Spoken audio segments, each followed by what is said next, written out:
Hi, I'm Elizabeth Wentling with Destinations of the World News. We're here in Dubai with Ivanka Trump, founder and operator of the Trump Hotel Collection. Hi Ivanka, how are you? I'm well, thank you. Great, welcome to Dubai. Thank you, I'm glad to be here. I'd like to ask, how have your experiences as a luxury traveler inspired your business decisions with the Trump Hotel Collection?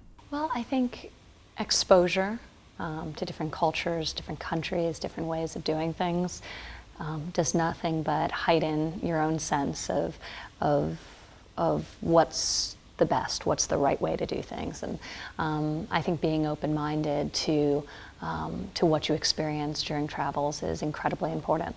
Every time I travel, I learn something. I see something different, and I get inspired. So I think it's really core to our hotel company to be highly contextual in terms of each of our properties, to be incredibly sensitive to the cultures in which we're building them, and to make sure that we're responsive to what people in those markets want from a luxury experience. So there's a standardized high quality, and there's an expectation of excellence, but each of the assets feels very intrinsically right within the context of the local market it's built in. Definitely. And is there a specific trip or experience that you had that you could speak about that's... Oh, so many. When I come here as well, I mean, Dubai is incredible in that it inspires you to be bold. You know, buildings are taller, they're shinier, they're more exciting. There's an energy here. Yeah, but it really, you know, people here are very passionate. They have high expectations. They have bold visions. Really, the only limiting factors are gravity and imagination. So that's a great environment in which to build. Could you tell us a little bit about the up-and-coming hotel in Baku, Azerbaijan, and why you decided to invest in that region? Yes, so we have a Hotel Trump International Hotel Baku that's going to be opening in the fall of this year. So we're very excited about that. It's been a wonderful market. There's a huge opportunity to develop a truly luxury property for that particular city and in that particular market. We are going to have incredible meeting and banquet facilities because it's something that currently is absent in Baku. And there's so many business travelers who are coming through for conferences and for meetings, and we're going to strongly be targeting them, as well as obviously the transient guest who's going to Baku to visit, and for sporting events, obviously like the one that's upcoming. So it's a very special property, and we're incredibly excited about it.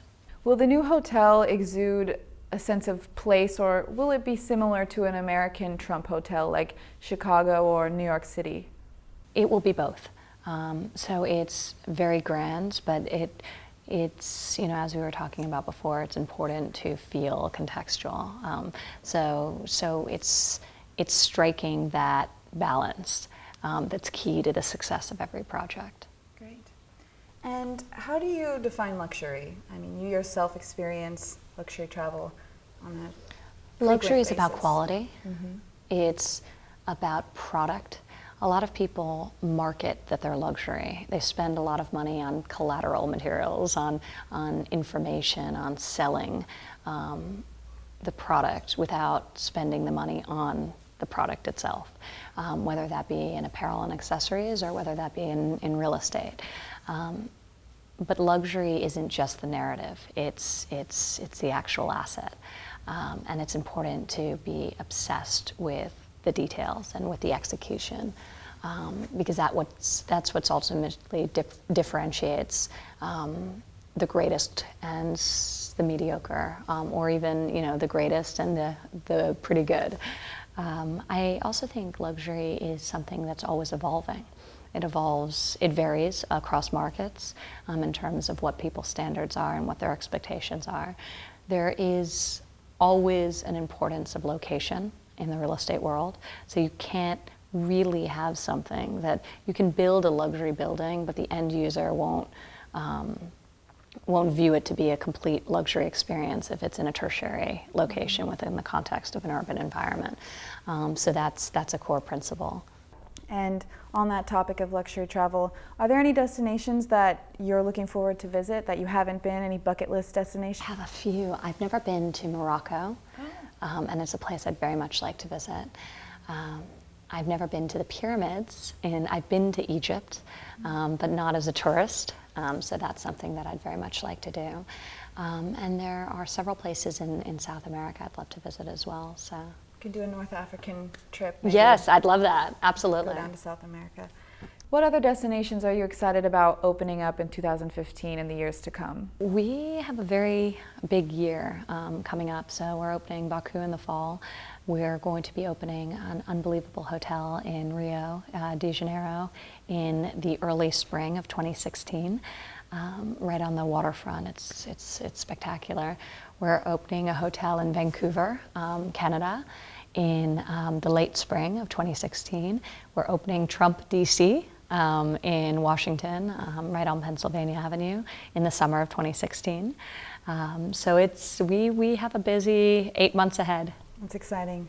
Thank you so much for joining us, Ivanka. Thank you. Take care. Thanks for taking the time. And for more essential travel intelligence, please follow us on dotwnews.com.